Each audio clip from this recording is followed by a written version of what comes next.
frio da minha sala costuma ser mais macio que as tuas palavras. Costuma ser como sombra no inverno, frio como o avesso do inferno, nesses dias em que o sol não quer nascer. E as mentiras descaradas ousas manter, fera presa e mal alimentada.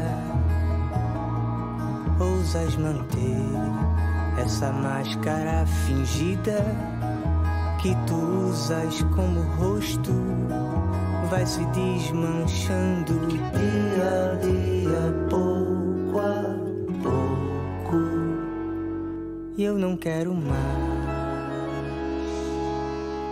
Pouco. E eu não quero mais. Pouco.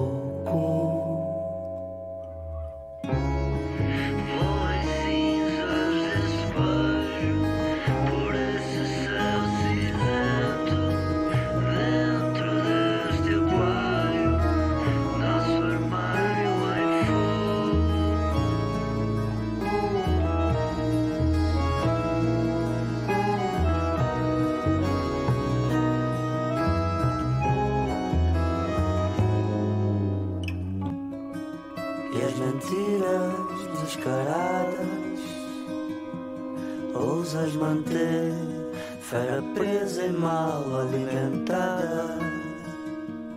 Ousas manter essa máscara fingida que tu usas como rosto, vai se desmanchando dia a dia, pouco a pouco. E eu não quero mais. Pouco. E eu não quero mais. Pouco. Eu quero mais é que você se foda.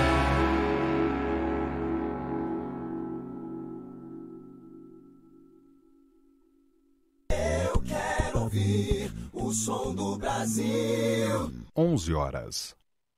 Universitária. ZYD 240, 99.9 MHz. FM. Universitária. Emissora da Universidade Federal de Pernambuco.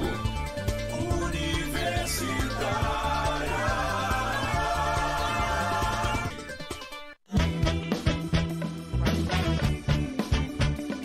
Universitária FM, Agenda Cultural. Nesta quarta, a mostra de colagens Refugo segue em exposição na Galeria Joana Dark, localizada no bairro do Pina a partir das 14h. Produzida pelo artista contemporâneo Augusto Barros, a mostra foi lançada na última terça-feira e apresenta colagens produzidas entre 2016 e 2019, como exercício do não pensar. O evento é aberto ao público. A Agroecologia, localizada no bairro do Pina, promove o Quarta Cultural Agroecologia, sonoridade e festividade a partir das 8h desta quarta. O evento conta com show intimista de Jada e seus convidados, além de venda de comidas agroecológicas. O evento é gratuito.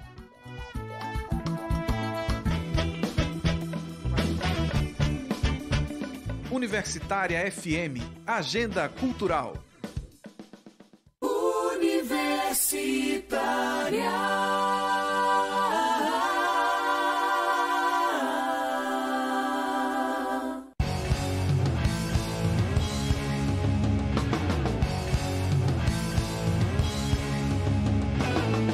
Programa Fora da Curva, jornalismo, crítica e diversidade. Olá, ouvintes das rádios Universitária 99.9 FM e Paulo Freire 820 AM. São 11 horas da manhã e começa agora o Fora da Curva, o programa que fala o que a maioria cala. Eu sou Ana Veloso, professora do Departamento de Comunicação Social da Universidade Federal de Pernambuco e estou substituindo hoje a professora Paula Reis, que está no Encontro de História da Mídia lá em Natal, nos representando.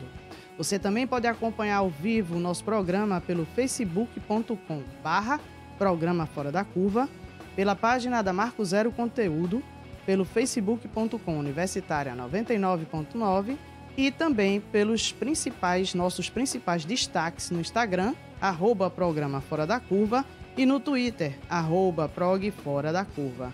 Participe e divulgue o programa nas suas redes.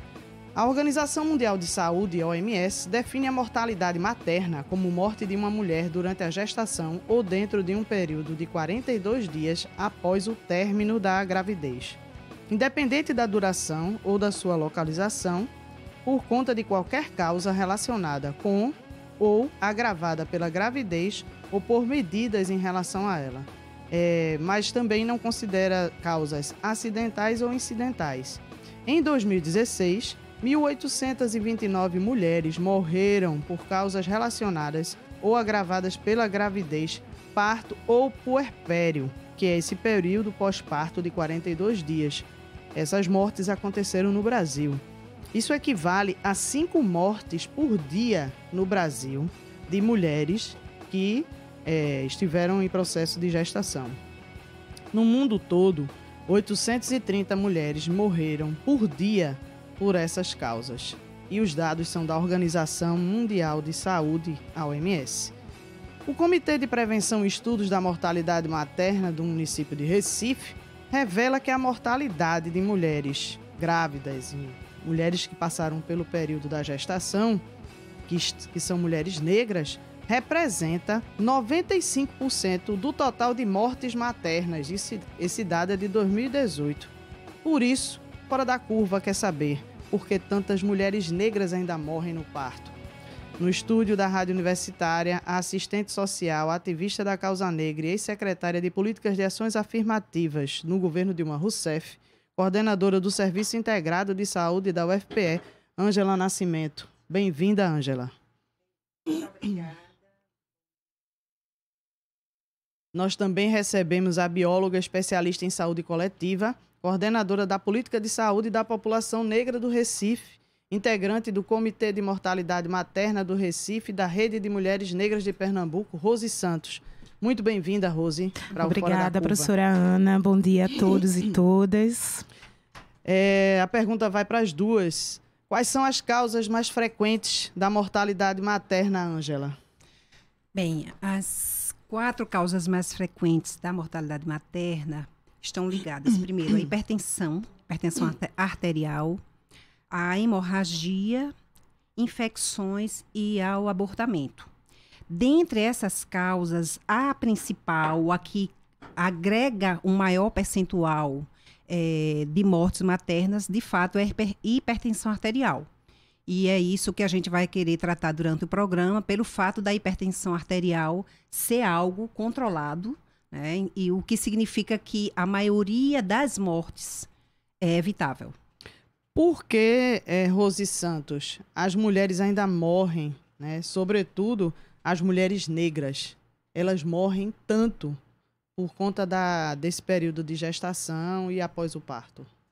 Então, a gente precisa fazer, né, um resgate. E aí, Ângela traz essas 3 principais causas, né, de morte, que quase na totalidade dos casos de óbitos maternos, a gente tem aí como mortes evitáveis. Isso. Então, quando a gente vai analisar os determinantes sociais na saúde, né, que são os demarcadores que trazem todo um contexto de vida dessa mulher, né, que está dentro de um território onde a gente tem dificuldades, né, do exercício das políticas públicas, né, a gente precisa refletir que esses contextos, eles deixam essa mulher mais vulnerável. E aí tem um fator que a gente precisa discutir quando a gente fala sobre mortalidade materna nas mulheres negras, que é a questão racial, né, que é o racismo estrutural, né, devido ao processo, né, de adoecimento, todo o processo histórico que a população negra e as mulheres negras sofreram. Então, a gente tem esse reflexo dentro do território, dentro da nossa sociedade. E aí, a dificuldade do acesso aos serviços de saúde, todo o contexto que essa mulher carrega de vida, né? Então, tudo isso reverbera para uma maior vulnerabilidade dessa mulher no período perinatal da gestação. No período da gestação, né, esse período que você está colocando, que é o período perinatal, quais são os fatores, além dessas questões que ela está trazendo, que fazem com que as mulheres negras fiquem mais vulneráveis? Além desses fatores estruturais, né, da estruturação da sociedade, da sobrecarga de trabalho para as mulheres negras, que isso nós já abordamos várias vezes aqui, trabalham mais, recebem menos, são exploradas no mercado de trabalho. Isso, inclusive, quando estão grávidas? Isso. É bom observar que se a gente pega os dados socioeconômicos, né, das mulheres negras em relação às brancas, são as mulheres negras que apresentam o maior percentual de indicadores de pobreza, de baixa escolaridade, de moradia insalubre, de pouco acesso a equipamentos sociais, e nisso já levando também uma vulnerabilidade da violência. E esses fatores acabam também dificultando no processo de gestação o acesso às unidades. Mas eu também gostaria de trazer um outro elemento, que é o fato dessas mulheres terem uma vida extremamente marcada pela violência, extremamente marcada, inclusive, por negações da sua condição de sujeito e de cidadania. E isso faz com que ela, inclusive, postergue a ida à unidade de saúde, porque ela já tem acumulado na sua experiência, como mulher negra, chefe de família, que é responsável também pelos idosos, pelas crianças, ela já tem acumulado uma experiência negativa quando ela recorre à unidade de saúde. E eu pude observar, durante a pesquisa que eu fiz no Hospital das Clínicas, acerca da assistência ao pré-natal para mulheres negras. Quando foi, Ângela? Foi em 2005. Né? Que essas mulheres, elas já tinham traumas em relação ao parto, certo? E elas tinham assim, muito medo, inclusive, de aonde é que elas iam parar. Então, o próprio pré-natal já trazia alguns elementos de grande estresse, de grande ansiedade, sobretudo para aquelas que tinham um quadro de hipertensão arterial, né, que poderia, gravídica no caso, e que poderia estar relacionando a uma situação de maior risco. Veja só, Rose Santos, o que a Ângela está trazendo é muito importante no sentido de que existe um trauma, existe um receio, inclusive até de chegar ao serviço de saúde, fora a dificuldade, o acesso ao próprio serviço. Existe também, nessa relação que as mulheres negras têm com a sua ancestralidade, com as histórias de vida, o fato de já terem observado, terem vivido a gravidez de outras mulheres negras também, das suas famílias que passaram por isso. Isso pesa na hora do tratamento, do acompanhamento, do receio também de ir ao serviço? Sim. Essas violências, né, que a Ângela trouxe, que a gente vivencia, que nós, mulheres negras, principalmente as mulheres negras que estão em condições de vulnerabilidades, né, e aí eu me refiro às mulheres de comunidades que não têm acesso à informação. Essas mulheres, elas começam num processo que é um processo de violação dos seus direitos. A partir do momento em que os serviços de saúde, as maternidades, as policlínicas e até mesmo a atenção básica, né, as unidades de saúde, os profissionais, eles não recebem, eles não conseguem lidar, né, com essa mulher que precisa dessa atenção. Então, esses são os impeditivos que fazem com que essa mulher não procure, por exemplo, o pré-natal. Então, muitas vezes, quando ela recorre à unidade de saúde, que ela encontra um profissional, né, que não tem informação adequada ou que traz para ela, né, uma abordagem que não é uma abordagem inclusiva, essa mulher ela se distancia, sim, do pré-natal. Né? Então, esse tipo de violação que a gente traz como, por exemplo, as violências obstétricas no momento do parto, né, que a mulher começa a sofrer a partir do momento que ela dá entrada naquela unidade de saúde, ela começa sofrendo as violências psicológicas, obstétricas, violências sociais, estruturais, entre outras, faz com que essa mulher, né, ela passe também de geração para geração essa resistência na hora do parto, né? Então, assim, aquela mulher, ela vai, via geração, passar essa negatividade, ou essa dificuldade do acesso para suas filhas, para a sua comunidade, né? E a gente precisa começar a enfrentar e a desconstruir, né? E é justamente esse processo que a gente vem discutindo dentro do Comitê de Mortalidade Materna, que é trabalhar essas equipes de saúde, esses profissionais, para que eles possam ter uma abordagem inclusiva, para que eles possam ter aí, né, essa mulher como um sujeito de direito. Né? Então, esse processo é um após desafio. a recomendação expedida pelo Ministério Público Federal em São Paulo, o Ministério da Saúde reconheceu o direito legítimo das mulheres a usar o termo violência obstétrica, como Rose acabou de falar, para representar experiências vivenciadas durante o parto, o nascimento, que configuram maus tratos, desrespeito e abusos à parturiente. E aí, essa violência obstétrica que as mulheres negras vivenciam, ela tem diferenças da violência obstétrica que todas as outras mulheres, incluindo as não negras, elas sofrem, porque as mulheres, de um modo geral, né, negras e não negras, elas têm muitos relatos de violência obstétrica. De falta de cuidado na hora do parto, do acompanhamento. Mas eu já ouvi relatos, inclusive, de um estudo que o Grupo Curumim, a organização não governamental Curumim, realizou em Petrolina há alguns 5 anos, em que as mulheres negras, quando chegavam no serviço, elas ouviam coisas do tipo: você aguenta, você é forte, você é uma mulher negra forte, você consegue aguentar, espere um pouquinho. Isso é real, continua. Olha, isso não é apenas real, como isso remete à necessidade da sociedade brasileira, sobretudo da academia, aprofundar qual o significado das representações sociais sobre as mulheres negras. Porque o lugar socialmente construído para a mulher negra no Brasil, ele foi associado também à negação deste corpo negro. Nós criamos a categoria de parda, o Brasil ele construiu toda uma ideologia de embranquecimento, no sentido de alcançar um progresso com base na cultura europeia, negando, inclusive, essas mulheres. Então, os relatos também estão relacionados à negação do corpo. Por exemplo, entre nós temos experiências, basta ouvir o depoimento das militantes de mulheres negras com relação ao médico ou a médica que não quer nos tocar, não quer realizar os exames, porque há uma representação social de que o corpo negro é mal cheiroso, certo? Há uma expressão de nojo em relação, de repulsa em relação ao nosso corpo.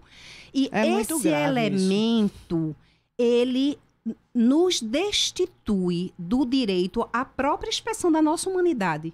Então, o corpo da mulher negra, na condição de gestação, ele vai ter esse elemento não dito, não visibilizado.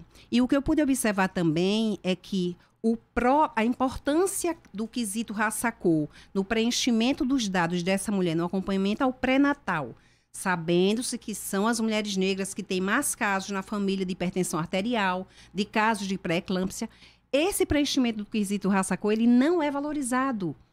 Então, o próprio racismo, ele ainda não é considerado como motor no conjunto de determinantes sociais em saúde. A gente vê a questão de classe, né? É mulher, é pobre. Mas a gente não consegue compreender que no Brasil o racismo não ficou como herança do passado.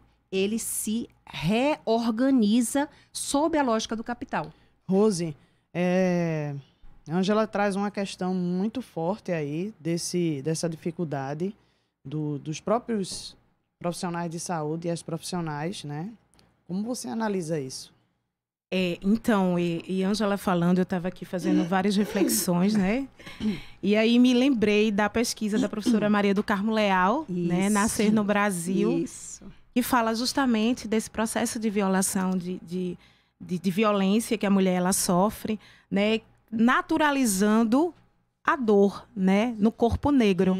Então, como resultado dessa pesquisa, e aí a gente sabe que existem várias, e é nossa realidade, como a Ângela traz, é essa naturalização de que a mulher negra aguenta a dor no momento do parto, ela é forte, Sim. ela é valente. Isso faz com que alguns profissionais, por exemplo, diminuam a quantidade de analgésico, de analgesia, né, de anestesia, né? Então, ele diminui essa quantidade, na verdade, num contexto, na compreensão, entendendo que ela é uma mulher negra, um corpo negro, esse corpo, ele aguenta a dor. Mas sem nenhum dado científico, sem nenhuma avaliação da paciente, do histórico dela, é possível isso? Então, quando a gente vai pensar num processo que a gente chama de modelo eugênico, dentro do Brasil, do branqueamento. E aí a eugenia, que é esse modelo europeu, né, que traz as mulheres, que traz a população negra apenas como corpos para serem usados. Isso eu digo bem no passado, né, que nós éramos usadas na ginecologia para experimento, como cobaias, né?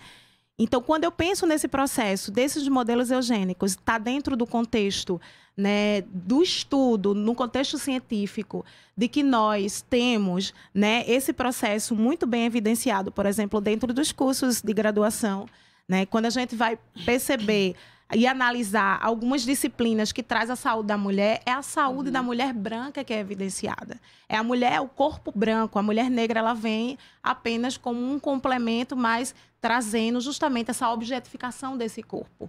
Então, quando a gente parte para as práticas profissionais, e aí a partir do momento que ela vai parir, essa mulher entra em trabalho de parto humanizado, parto normal, né, se tem alguns processos que podem se diminuir o momento da dor. E muitos profissionais, eles não utilizam, né? Porque acreditam que, por ser um corpo negro, por ser uma mulher que tem aí, que carrega, né, toda essa estereotipação, essa objetificação, subjetificações desse corpo, então ela vai aguentar esse momento de dor. Então, assim, essa naturalização, ela parte num contexto que o imaginário nosso social se tem, de que a população negra, de que a mulher negra, né, ela é forte, de que o homem negro também, e aí trazendo, são corpos que aguentam, né, o sofrimento, que na verdade nós resistimos porque nós precisamos resistir.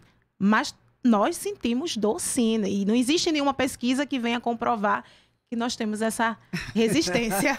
É uma construção social, cultural, histórica. Só que é uma construção social, cultural, que está ainda presente na formação profissional. Por exemplo, nós estamos em Recife, estamos em Pernambuco. Pernambuco tem uma cultura bastante forte do ponto de vista da mistificação das relações raciais, que não reconhece que o racismo age como um motor, a ponto de isso está bem visível no lugar econômico destinado às mulheres negras. As mulheres negras, em sua maioria, do ponto de vista da ocupação, estão no trabalho doméstico, né? E a gente viveu isso, houve toda uma resistência da sociedade para reconhecer que a trabalhadora doméstica é um ser de direitos. Sim. E a gente só conseguiu ampliar, não conseguiu nem igualar. Eu trago isso porque, a meu ver, essa representação do significado da mulher negra, ele precisa ser aprofundado, inclusive pelo fato dela ter sido inserida na nossa sociedade, lógico que no período escravista, ela foi inserida como peça. Nós viemos como peças. Nós deixamos de ser africanas para sermos inseridas como peça do sistema escravista, diferente das mulheres brancas. E esses elementos ficaram no passado. Então, o que é que 350 anos de trabalho escravo, de relações étnico-raciais, permitiram ocupar um lugar de organização nas relações hoje? E quando eu falo, por exemplo, na medicina, eu acompanhei durante 7 anos a reforma curricular do curso de medicina da UFPE, inclusive com o módulo Saúde da População Negra. O que eu pude observar é que a própria cultura dos estudantes de medicina, quando eu perguntei, a gente fez um levantamento do perfil sobre as mulheres negras na periferia, já que eles estavam indo para conhecer, e assim, uma espécie de oposição. Elas são, em sua maioria, afrodescendentes, elas são com cabelos desgrenhados, elas não se arrumam, elas vivem a violência. Eu digo, e vocês? Nós moramos, nós temos outros valores. Então, o que eu pude observar é que a gente ainda não aprofundou o que é essa dicotomia de nós, mulheres negras, que somos vistas como um segmento, mas a gente é a maioria que morre. A gente é a maioria que está aí dando a nossa força, nosso sangue, a nossa vida. E, ao mesmo tempo, a gente não consegue ser reconhecido enquanto uma questão de saúde pública para dentro da formação. Estudos do Ministério da Saúde apontam que houve uma pequena redução das mortes maternas no Brasil em 2017. 65.481 mulheres morreram em idade fértil em todo o território em 2016. Em 2017, a gente tem um dado de 57.560 óbitos. Para o Ministério, 92% das mortes poderiam ser evitadas com ações efetivas de serviços de saúde público ou privados. A partir da experiência de vocês, também junto à academia e ao movimento de mulheres negras, Rose, o que o Estado precisa fazer para enfrentar esses altos índices de mortalidade materna que ainda não fez? Então, primeira, na verdade, eu não sei se tem primeira, porque são tantas primeiras que a gente precisa. Mas é reconhecer esse Estado como um Estado que o racismo, ele perpetua, é algo estrutural. É o reconhecimento do racismo, né, como um elemento, né, que precisa ser enfrentado e combatido, né? Então, é reconhecer que essa população negra, ela tem suas vulnerabilidades quando a gente vai pensar na saúde, né, e por diversos processos. Então, a partir desse reconhecimento de que essas mulheres, de que esse corpo negro, ele precisa de uma atenção de forma equânime, a partir desse momento é que a gente vai começar a um desdobramento, né, de ações e atividades. E aí eu acho de extrema importância, né, o diálogo dentro das comunidades com as mulheres, né? Dentro dos bairros, dentro dos movimentos, dos coletivos, né? Então, a saúde, o Estado precisa se aproximar desse território, né? Entendendo que se tem um modelo de atenção, que é o modelo de atenção básica, onde se tem profissionais que estão inseridos dentro de um território, né? Mas a gente precisa trazer mais esse vínculo de forma equânime. E aí, a questão racial, ela precisa ser olhada. E se a gente fala em equidade dentro do SUS, é um dos princípios. Sistema então, único de saúde, justamente. Né? Então, a gente precisa trazer esse sistema de fato para que ele seja equânime dentro das nossas ações e dentro dos nossos processos e atividades dentro do território. Ângela, a agência DW Brasil concluiu, né, com base em cruzamentos de dados do DataSUS e na Organização Mundial de Saúde, que o Brasil é responsável por 20% das mortes maternas em todo o mundo. E o Brasil faz parte de uma lista da ONU, que tem 75 países, e se comprometeram em reduzir a mortalidade materna até 2030. Isso. Em 2015, 4 anos, a ONU divulgou que o Brasil era o 5º país mais lento na busca da redução das mortes maternas. O que é que está faltando, Ângela? Olha, a gente observou, por exemplo, em 2000, né, a razão de morte materna era 85,5. Em 2015, estava em 59,7. Houve a criação de alguns dispositivos por parte das políticas públicas do governo federal, governo Dilma, por exemplo. Por mais que a gente não gostasse do nome Rede Cegonha, mas o programa, ele conseguiu demonstrar a capacidade de acompanhar óbito por óbito em cada unidade de saúde. Fazia o mapeamento. Fazia o mapeamento, o monitoramento e as videoconferências. Isso acabou, foi? Diversas. Não. Olha, eu realmente não tenho... Ainda se tem um programa, a gente ainda tem a Rede Cegonha, né, um programa, mas assim, ele está operando, mas precisa de estruturação. Ele só opera porque os estados estão fazendo. Mas e o governo federal? Aí, a nível de governo, eu falo em nome do município. Nós estamos vivendo um completo retrocesso das políticas públicas, da própria Secretaria Nacional, da Secretaria de Políticas para as Mulheres, que já tinha amplos avanços nos seus planos, nos compromissos com as mulheres, e a própria Secretaria de Políticas de Promoção da Igualdade Racial, junto à Secretaria de Direitos Humanos, que faziam um tripé voltado para o enfrentamento de diversas formas de opressão e discriminação às mulheres.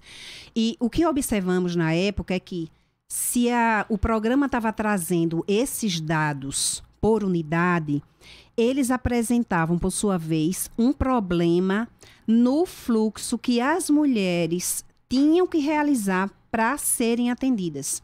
Então, a morte de Aline, da Baixada Fluminense, o que é que ela fez? Ela percorreu várias unidades de saúde. Quando foi esse Foi em 2006. 2006, mais ou menos. Ela peregrinou várias unidades durante 13 horas. E chegou a óbito na porta de um hospital. O Brasil teve que responder, o governo federal, na época. Para a ONU. Para a ONU, né? E isso significa que a demora no atendimento, ou o fluxo estabelecido, o fluxo que essa mulher vivencia peregrinando, é um dos elementos. E aí, eu queria, quando você fala do que fazer, eu penso que essa relação entre a rede de atenção básica, que está perdendo terreno, né? A atenção básica está sendo bombardeada duramente. Quem desmonte das equipes de saúde da família. Os estados e municípios, né? A atenção básica não, é gerida pelos municípios, né? É de autonomia de todos os municípios, né? Mas precisa de recursos do governo federal? Sim, precisa de recursos que vêm através de vários programas como a PENAB, né? E aí a gente vê o seguinte: o SUS, que é o nosso grande avanço do ponto de vista de política de saúde, ele possibilitou essa rede articulada entre a atenção básica, a média complexidade, no caso as policlínicas, e os hospitais, né, que dão conta da alta complexidade. Mas no caso, como que essa rede poderia funcionar no caso do mapeamento das mulheres com pré-natal de alto risco? Então, assim, são coisas que são possíveis de serem feitas. O problema é que a gente está vivendo, de fato, um desmonte, né? Essas discussões você acompanha aqui na Universitária FM, a nossa rádio pública. Fora da Curva, jornalismo analítico na rádio universitária, a nossa rádio pública. Universitária FM 99.9. Universitária FM, Agenda Cultural. Nesta quarta, a mostra de colagens Refugo segue em exposição na Galeria Joana d'Arc, localizada no bairro do Pina a partir das 2 da tarde. Produzida pelo artista contemporâneo Augusto Barros, a mostra foi lançada na última terça-feira e apresenta colagens produzidas entre 2016 e 2019, como exercício do não pensar. O evento é aberto ao público. A Agroecologia, localizada no bairro do Pina, promove o Quarta Cultural Agroecologia, sonoridade e festividade a partir das 8 da noite desta quarta. O evento conta com show intimista de Jada e seus convidados, além de venda de comidas agroecológicas. O evento é gratuito.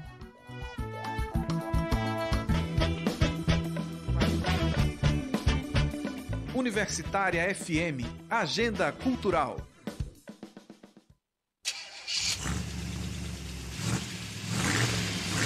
O Brasil é o 5º país do mundo com maior número de acidentes. Somente em 2016 foram registradas mais de 37 mil mortes no trânsito. Mais da metade dos acidentes são causados pela negligência ou imprudência dos motoristas. No trânsito, o sentido é a vida. Uma parceria Rádio Senado. Aqui na Universitária FM, sua viagem musical pelos anos 80 tem dia e hora marcada. Hello! Toda sexta, às 8 da noite, 80 por hora. Com Cássio Shoa e Natália Demerri. Aqui na Universitária FM.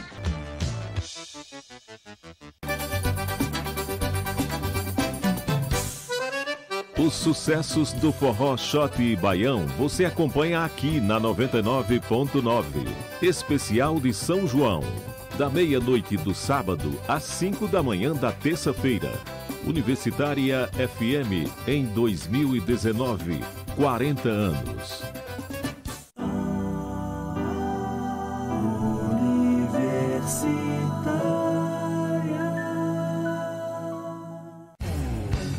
Programa Fora da Curva. Informação a serviço da maioria. A gente estava conversando de volta aqui com Fora da Curva e você pode acompanhar pela Universitária 99.9 e a gente tem aqui com as nossas convidadas a Ângela Nascimento e a Rose Santos.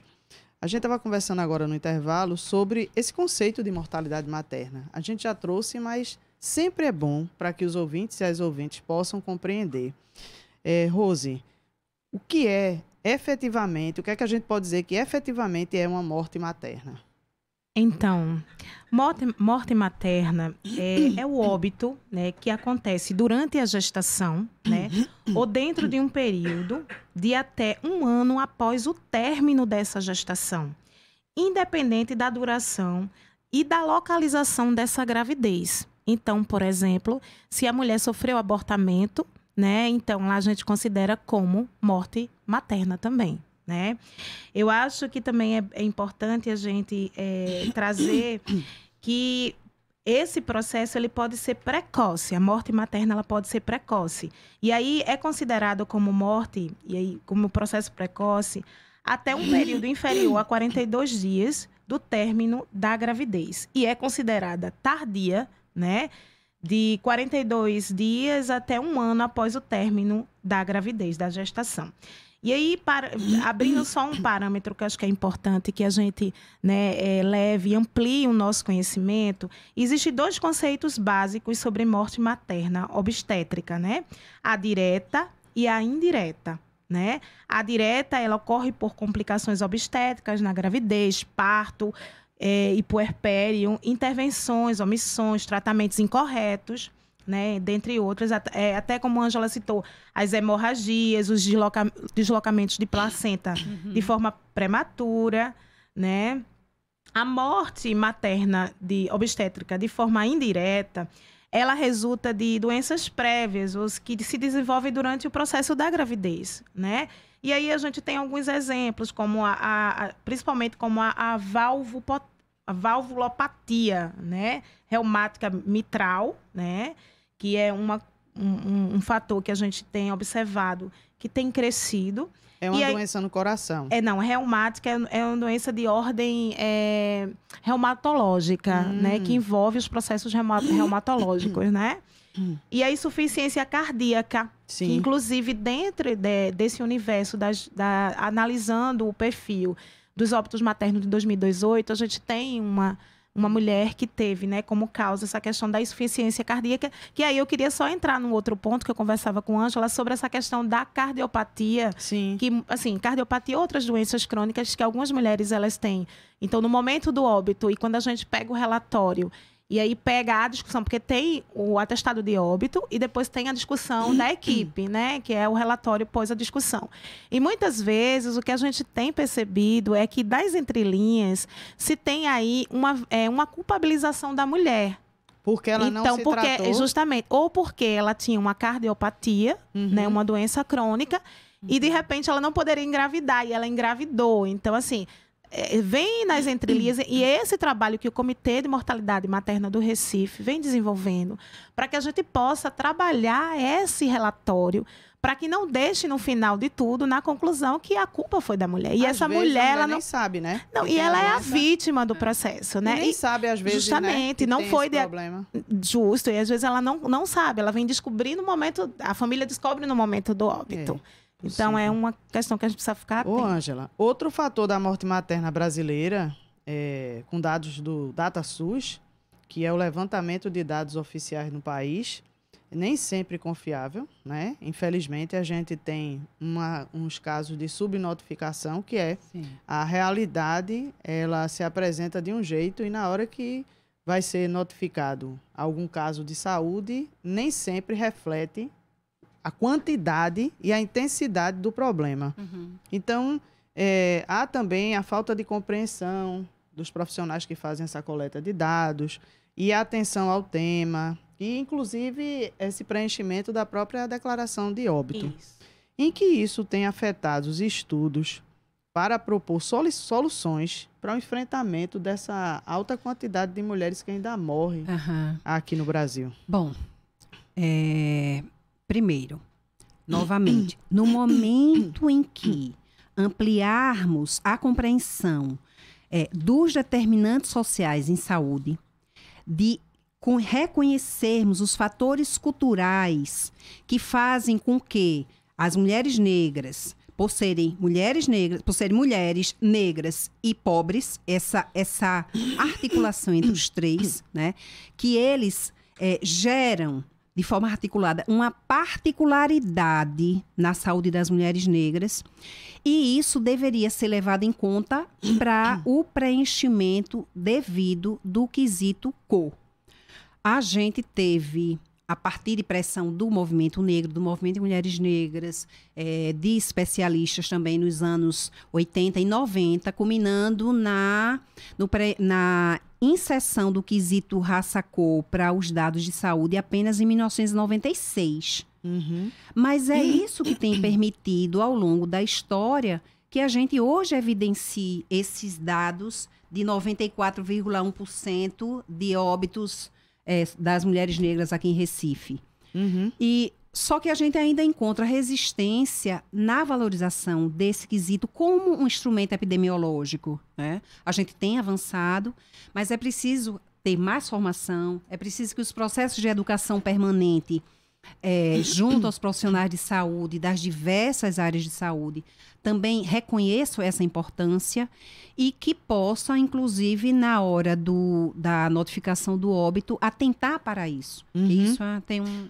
E eu queria só fazer uma Fique à vontade, Rose. Assim, né, complementar o que a Ângela está trazendo, é que, por exemplo, não só na questão do atestado do óbito, eu estava aqui também fazendo uma reflexão dos óbitos que a gente está estudando, existe também a questão, no momento dessa evitabilidade, né, porque a maioria das causas são evitáveis. Então, de que forma a gente evitar essa morte? E aí, dentro de um percurso que a gente estava observando, a questão do pré-natal e do acompanhamento da equipe, ele é fundamental. Então, a gente tem uma mulher que ela precisaria passar por um método contraceptivo, que ela ela não poderia engravidar. E aí, no relato, se diria, várias vezes a família falava que ela não conseguia aderir a um método contraceptivo, que é o injetável, porque ela não tinha uma frequência de ir à unidade de saúde. Então, a partir do momento que essa mulher ela tem essa dificuldade de aderir a esse processo, desse método contraceptivo, as equipes precisam estar sensíveis em identificar um outro tipo de método contraceptivo, a ponto de incluir essa mulher dentro desse planejamento reprodutivo. Né? Não é simplesmente, eu não gosto de tomar pílula, então vamos dialogar, essa abordagem ela precisa ser trabalhada através desses cursos de atualização, de capacitação. A gente precisa discutir mais, né? Então, a maioria desses óbitos maternos, eles têm como causa a questão da atenção básica, de um pré-natal, da ausência desse pré-natal. Né? Isso precisa ser discutido mais. Sim, Ângela. Mas aí tem um elemento que está presente também nas causas, que é a desatenção na relação do profissional com essas mulheres. Sim, claro. E do que eu escutei dessas mulheres, né? Só confirmando isso que você... Né? É que elas colocam o seguinte: há uma preferência, inclusive, entre as mulheres que eu pesquisei, para fazer o pré-natal junto às enfermeiras do que junto aos médicos. Os médicos, no caso do Hospital das Clínicas, que é um hospital escola, que tem os estudantes, né? Então, elas se sentem muito expostas e diz que é tudo muito rápido.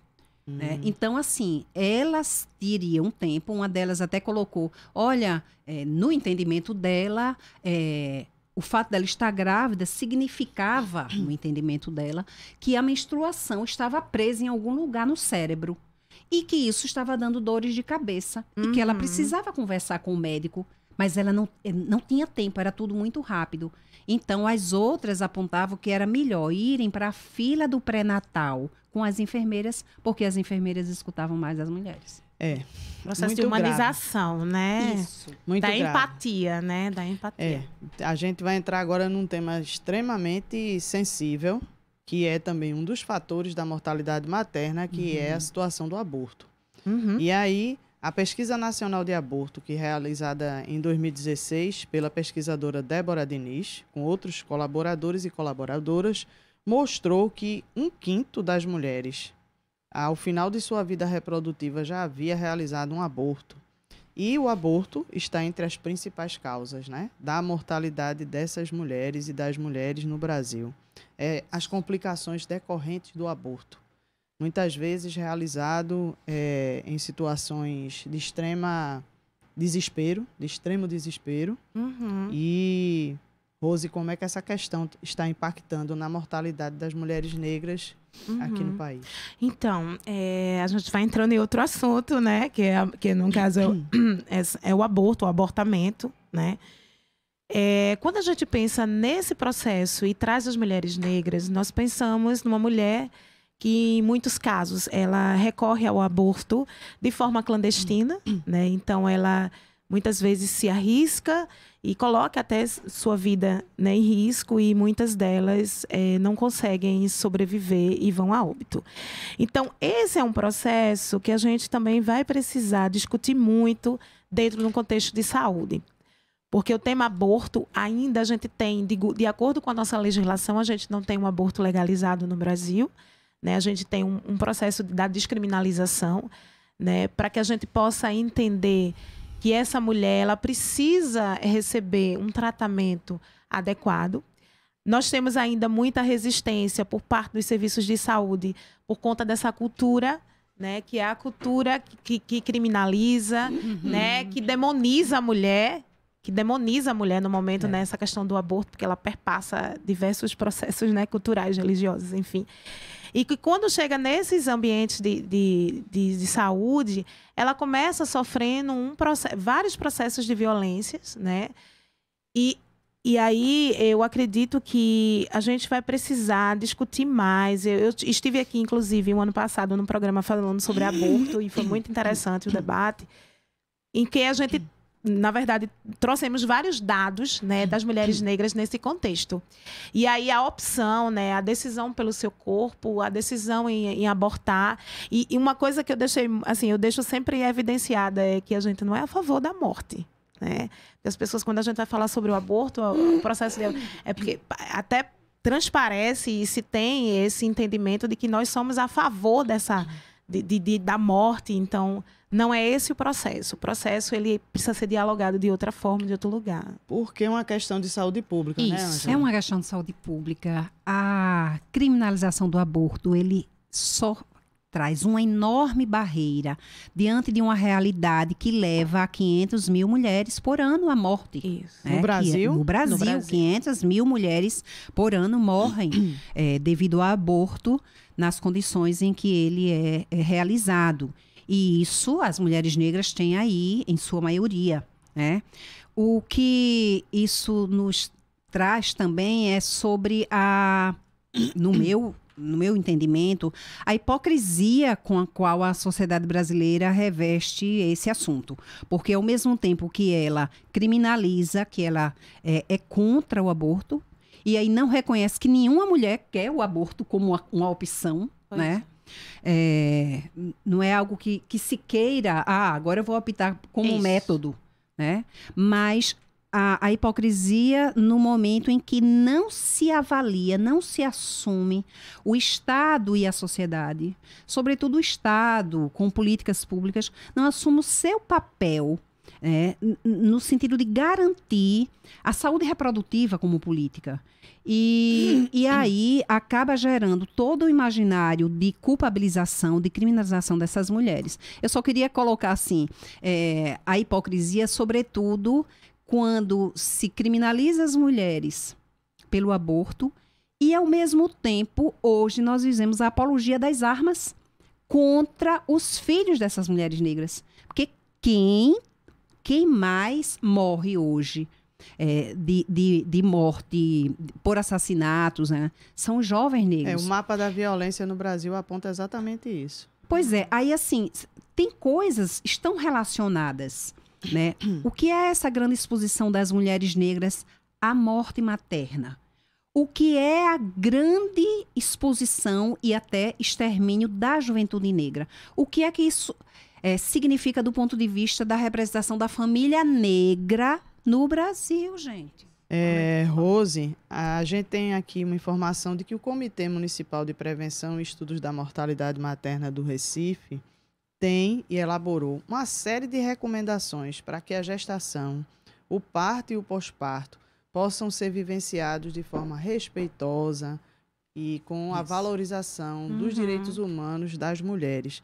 Você pode citar algumas dessas recomendações? Deixa eu ver aqui que eu estava com o arquivo, mas assim, nós estamos atualmente em processo de readequação, né, e atualização dessas recomendações, né? Porque essas recomendações, elas partem de um princípio que a gente precisa, que a gente precisa, né, a todo momento estar revendo, né? Então, é importante que a gente também traga essa atualização. Vejam, no ponto de vista das recomendações que o Comitê de Mortalidade Materna do município ele traz, nós temos aí alguns processos. Ele é dividido em âmbitos, né? Dividido em setores. Por exemplo, quando se refere ao planejamento familiar, né?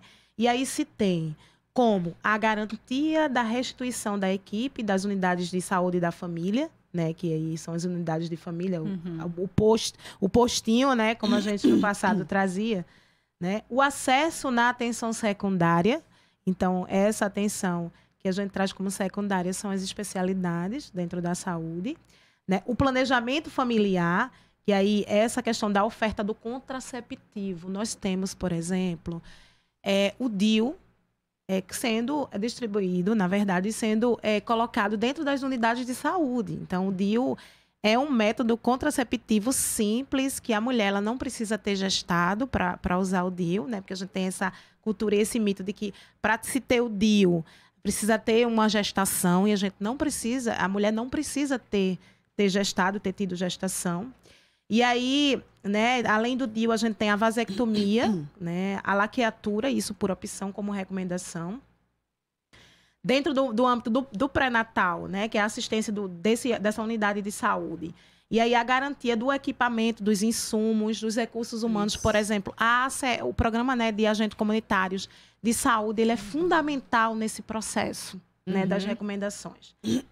E a captação precoce e a busca ativa das gestantes. Então, assim, eu preciso saber quantas gestantes eu tenho no meu território. Se essas gestantes, se essas mulheres, elas estão fazendo pré-natal adequado. Quantas dessas gestantes eu tenho de pré-natal de alto risco, né? Que eu preciso fazer essa referência para a especialidade e ali não desvinculando ela da atenção básica, porque é um processo que a gente tem muito cuidado, né? Se ela tem alguma doença crônica, que ela precisa ser referenciada. Então, mas a unidade de saúde, ela precisa ainda continuar com esse acompanhamento da mulher.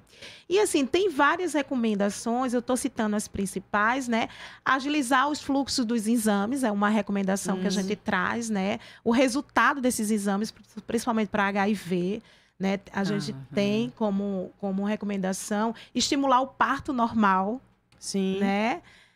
E facilitar o acesso justamente a visita do pós-parto.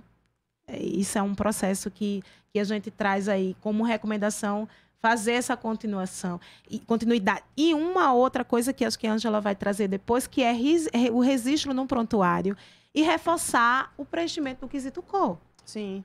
Né? Então, essa notificação ela é de extrema importância, né, para essa mulher. E aí vem outras coisas, enfim. Rose e Ângela, né? Sim. Rose falou aí da importância de se ter no serviço de saúde o DIU, os métodos contraceptivos, o planejamento familiar.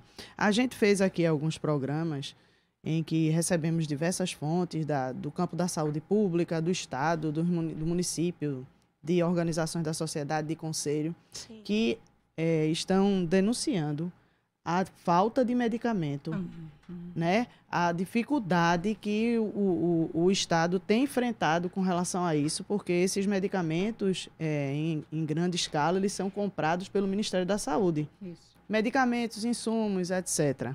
Que os estados eles não têm condições de arcar com diversos medicamentos fundamentais para a população. Vocês têm percebido isso porque uma das causas, uma das possibilidades, né, de haver mortalidade materna é exatamente pela falta desses insumos, desses equipamentos, desses exames e dos medicamentos.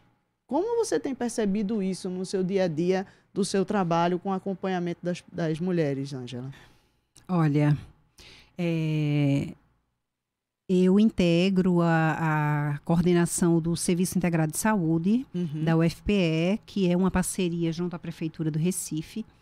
E o CIS, ele funciona dentro dele uma unidade de cuidados integrativos em saúde, mas funciona também um NASF, né, um Núcleo de Atenção à Saúde da Família do território e outros projetos de extensão. O que a gente tem percebido nos diversos depoimentos das pessoas que chegam, primeiro, diante desse contexto todo, as mulheres estão muito mais adoecidas, recorrendo, inclusive, a terapias, quadros de depressão muito graves, tentativas de suicídio que vem crescendo. E voltando um pouco do ponto de vista da rede de assistência, a gente tem percebido, e isso é unânime hoje entre os profissionais de saúde, a ausência de medicamentos, o desmonte de equipes de saúde, a ausência de profissionais de saúde, por exemplo, de psiquiatra. A gente tem lidado com diversos casos de transtornos mentais e as pessoas se queixando porque já vem de uma unidade, de um CAPS que não tem psiquiatra. E a gente tem associado isso tudo a esse desmonte violento. Tudo isso que você está citando, que vai de encontro às recomendações que Rose acabou de orientar. Isso. Essa é uma grande incoerência, né? Assim, é uma contradição e, ao mesmo tempo, é uma incoerência. É uma contradição no sentido de o que nós avançamos do ponto de vista de políticas de saúde para as mulheres. E aí, o grande papel que o movimento feminista, o movimento de mulheres negras, né, tem tido na capacidade de elaborar, de contribuir e chegarmos a um estágio onde essas políticas foram reconhecidas por ministérios. E hoje a gente vive esse desmonte e que é de uma enorme violência. E pode levar, inclusive, ao aumento desses casos de mortalidade materna. A gente está chegando no final do programa, mas eu queria que vocês falassem assim. Eu sei que a pergunta pode parecer bem complexa, mas se vocês puderem fazer uma síntese. O que é que a gente pode falar para as mulheres negras que estão passando, que estão vivenciando uma gestação que deveria ser prazerosa, de realização dessas mulheres, né? De algo importante para a vida delas, nesse sentido, né?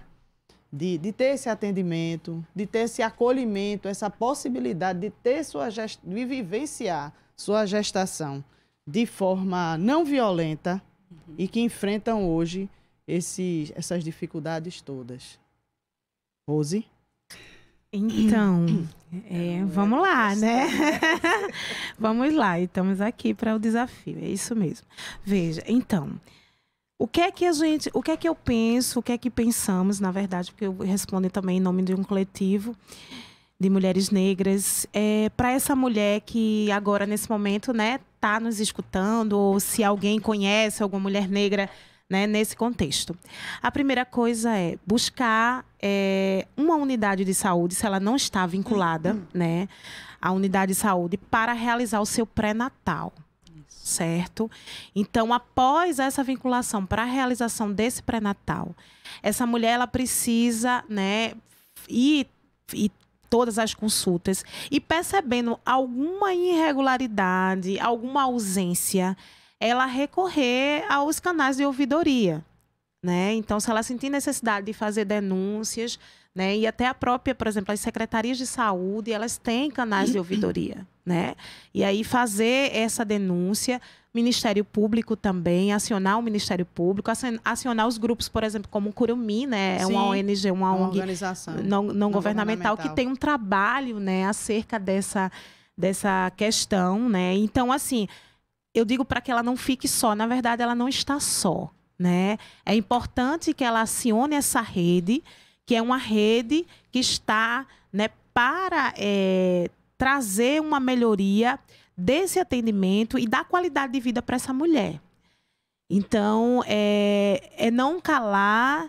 E se alguém tiver próximo a essa mulher e sabe que, assim, a gestação é um período, a medicina traz como um estado de graça, né? A ginecologia traz como um estado de graça. Mas, assim, dependendo das condições que ela esteja dentro do processo da gestação, né, alguém que possa também estar auxiliando, né, e buscando ajuda. Então, eu acho que é fundamental buscar os serviços de saúde, né? Nós temos, é um direito da mulher, e aí vem a questão do direito, é o seu direito de fazer seu pré-natal e ter acesso, né, a todos os processos que você vai necessitar durante o seu pré-natal e ter um parto, né, de forma tranquila e seguro. Então, são essas as recomendações que eu trago para essas mulheres, né, para as mulheres negras que estão agora nesse momento, né, no momento perinatal. E no mais é que elas tenham um bom parto, né? Isso aqui é importante. Veja, eu acho fundamental que essas mulheres, sobretudo as mulheres negras, elas possam exigir o preenchimento do quesito raça-cor no seu atendimento, certo? Porque muitas vezes esse quesito é preenchido pelo profissional em silêncio, ele nem coloca como uma questão. E a gente tem como orientação que seja perguntado. A pessoa é ela que tem que se autoclassificar. Autodeclarar. Feito isso, cabe também, acho que é importante essas mulheres exigirem um tempo diante das suas necessidades de saúde e de vida, né? Daí a necessidade delas procurarem as unidades de saúde da família. Rose já colocou isso muito bem. A capacidade de resolução de problemas é muito alta por parte da capacidade da rede, da atenção básica.